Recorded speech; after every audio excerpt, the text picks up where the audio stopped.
Estaba pensando que con esto de arañar la historia, que todo avance y descubrimiento tiene su parte luminosa y también su parte oscura. Miren, para no ir más lejos, Internet o el fuego, para irnos un poco más atrás. Con el fuego te puedes hacer una buena carne asada, pero también puedes quemar un monte o medio país. Miren lo que pasó en Australia no hace mucho. O el cuchillo, por ejemplo, que sirve también para comerse esa carne que has asado, o con el mismo te puedes cargar a alguien. Está demostrado que el yin y el yang está presente en todo, y la radio, por desgracia, no es una excepción.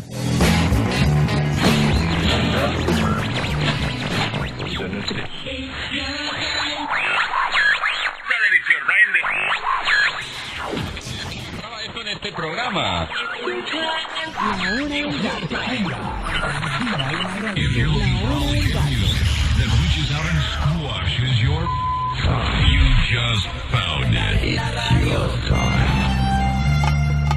Yo solo quiero pegar en la radio.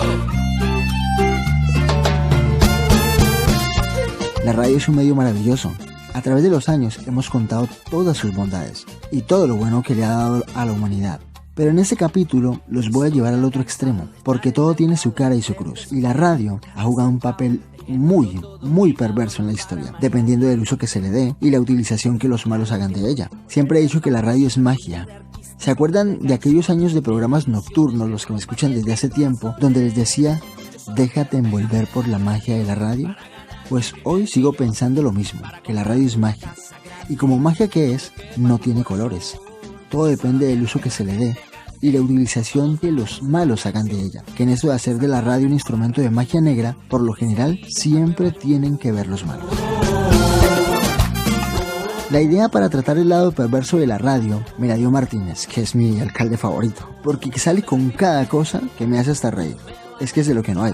Publicó un tuit tan ininteligible y tan absurdo que ha sido el pitorreo, el cachondeo y la burlesca de España entera, y que nos viene a huevo para hablar del lado oscuro de la radio. El tuit de Martínez decía lo siguiente, atención, abro comillas: todavía nos seguimos preguntando las respuestas de cómo pudo llegar a producirse el horror del nazismo, y como no hay respuestas, dice el alcalde de Madrid, Martínez Almeida, hay que mantener el recuerdo.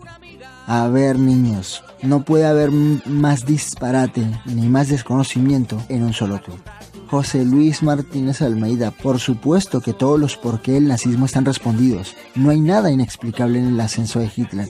Está todo investigado, todo está comprobado y todo está publicado. Las preguntas están más que respondidas. O dicho en tu lenguaje martiniano, no hace falta preguntarse ninguna respuesta. En donde quepa tu corazón, yo solo quiero pegar en la radio. Tráeme el alcohol. Es muy fácil. Los nazis subieron y se ganaron la simpatía de la población con la propaganda nazi. Exaltaban el espíritu de la nación, el amor incondicional al país, con mensajes facilones, con eslóganes que entran fácil por el oído y con los que quedan atrapados las personas más impresionables. Y para esto la radio fue clave para que los nazis se ganaran la simpatía de los alemanes. Tan importante sería la propaganda que había un ministerio para estos menesteres única y exclusivamente. Y su trabajo era engañar y manejar a los alemanes. Era el Ministerio del Reich para la ilustración pública y la propaganda. Hay que recordar quién era el gran locutor de este Ministerio de la Propaganda y la clave del ascenso de Hitler. Se llamaba Joseph Goebbels. Qué miedo a este tipo, ¿eh? Goebbels nos va a facilitar el contexto para entender el papel perverso de la radio en esta historia. Hitler tenía claro que al poder se llegaba mediante la propaganda. Eso lo tenía clarísimo. Y el mejor propagandista era efectivamente Joseph Goebbels. También sabía Hitler que ese poder había que alcanzarlo por la vía parlamentaria y que una vez dentro podía destruir esa vía. Eso lo explica perfectamente en su libro El manual ultraderechista Mein Kampf, Mi lucha en español. Es decir, esto es como atravesar un puente para llegar al otro lado y una vez estar allí, destruirlo para que no llegue nadie más. O sea, dictadura pura y dura. Y eso hizo Hitler con la ayuda de Goebbels. Y cuando Hitler ya fue canciller, le dijo a Goebbels: tira, José, que eso está chupado. Y puesto que ya estaban en el poder, pues ya no necesitaban captar más votos para mantenerse. Porque, y esto aún no lo sabían los alemanes, ya no iban a haber más elecciones. Esa es la más descarada maniobra de la ultraderecha desde siempre. Utilizar la democracia para llegar a las instituciones que te garantizan la democracia, que te garantizan los derechos, que te garantizan las libertades, y cuando estás dentro te lo cargas todo. Y eso está ya muy estudiado. La ultraderecha tiene un manual que funciona como una maquinaria bien engrasada. Así que una vez que los nazis habían llegado al poder, el objetivo del Ministerio de Propaganda era captar la simpatía de toda la nación, o como ellos mismos dijeron, nazificar a todo el país. El radio está tocando tu canción. Primero y fundamental, muchas banderas, millones de banderas con la esvástica por todas partes. Segundo, tratar a Hitler como el redentor, el salvador del espíritu patrio. Tercero, criminalizar al extranjero, al comunista, al judío. ¿Les va como sonando de algo eso? Alemania. Toda Alemania tenía que ser lo primero. Alemania grande y libre. Alemania para los alemanes. Uy, eso también me suena. Y para propagar todo esto, la radio es que era gloria bendita. Tenía que haber una radio en cada casa, en cada establecimiento, en cada rincón, en cada esquina, en cada escuela, en cada plaza. Y esto fue mérito de Goebbels. Esto fue idea suya. Necesitaba meter en cada casa alemana la voz de Hitler y amplificar el nazismo. Dijo él además una frase memorable y es esta: con la radio crearemos opinión pública. Y vaya si la crearon. Empezó por presionar a los fabricantes de receptores para que bajaran mucho los precios. Qué hábil. Y que se pudieran pagar a plazos. Más hábil todavía. Para que nadie pudiera resistirse a comprar una radio. Porque no todo el mundo podía comprarse una. Se fabricó un aparato que se le llamó receptor del pueblo, baratísimo, pero eso sí, con una trampa en el dial para que no se pudiera sintonizar emisoras extranjeras. Qué hábil, qué listo. Dependiendo de dónde estuviera se podía hacer mejor o peor esto de prohibir, pero se consiguió en gran parte del país. Pero bueno, a lo mejor esto no iba a ser suficiente porque, ¿y si pese a tantas facilidades no todos los alemanes se compraron una radio? Pues venga, a instalar altavoces en las plazas, en las fábricas, en los espacios públicos, en los colegios, para que todo el mundo escuchara la voz del nazismo. Y a Wagner, mucho Wagner, qué pesado el Wagner.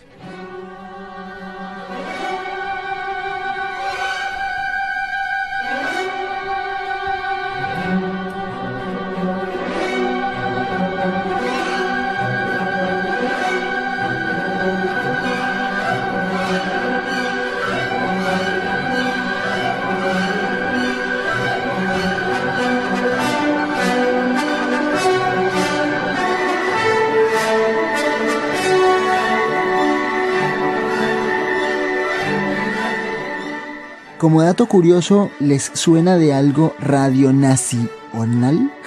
Pues de hecho, cuando Francisco Franco hizo instalar Radio Nacional de España, fueron los alemanes los que vinieron a apoyar la tecnología. Hombre, no pasa nada por decirlo, en Radio Nacional ellos conocen perfectamente su historia. Y nunca es triste la verdad, hay que conocerla. De hecho, yo la escucho. Es cierto que no había más radios porque la pluralidad informativa no va con la ultraderecha. En cuanto pueden, te cierran. Y si no te pueden cerrar, te vetan y ya está. Y no vas más directamente. Lo que les decía antes, la ultraderecha tiene un manual que funciona perfectamente, lo pongas donde lo pongas. Y más si el argumento que profesan lo escuchan los más desinformados. Por supuesto, toda esta maniobra para meter un aparato de radio en cada hogar y para machacarte con mensajes nazis hasta cuando estabas allí en la fábrica envasando pepinillos agridulces, a Hitler dando la turra todo el rato. Bueno, pues todo esto no hubiera tenido sentido si se pudiera escuchar más de una radio. La única radio que se podía escuchar era la nazi. ¿Cómo se consiguió esto? Facilísimo, con el manual ultraderechista. Ya estando en el poder, sacaron una orden ministerial que unificó todas las emisoras de radio del país en una sola emisora que se llamaba Compañía Nacional de Radiodifusión. Los que trabajaban ahí salieron de un departamento del Ministerio de Propaganda. Ese departamento se llamaba Cámara de Radio del Reich. O sea, con el veto parental Goebbels, ese señor controló la única radio del país.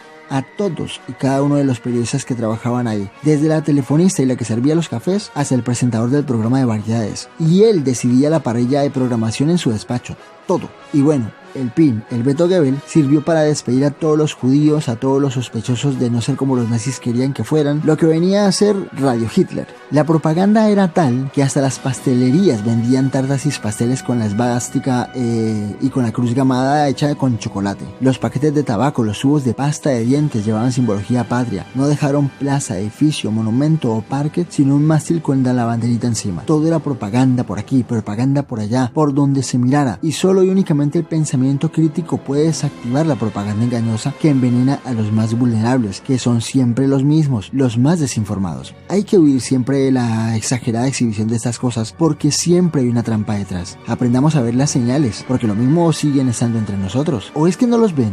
¿O es que se los tengo que dibujar yo con plastilina o qué? Qué paradoja que un medio tan maravilloso como la radio fuera la clave para el ascenso de esta gentuza, como bien sabemos hoy en día. Los alemanes se lo tragaron todo, y luego pues llegó la Segunda Guerra Mundial, más de 62 millones de muertos, y cuando estuvo todo destruido y con el mundo boca abajo, cuando los nazis se suicidaron porque encima los ultraderechistas son así de cobardes, cuando se quitaron de en medio porque ya se vio que todo lo que habían contado era absolutamente mentira, entonces los alemanes se preguntaban, ¿pero cómo nos hemos dejado atrapar por la propaganda nazi? ¿Cómo nos han engañado?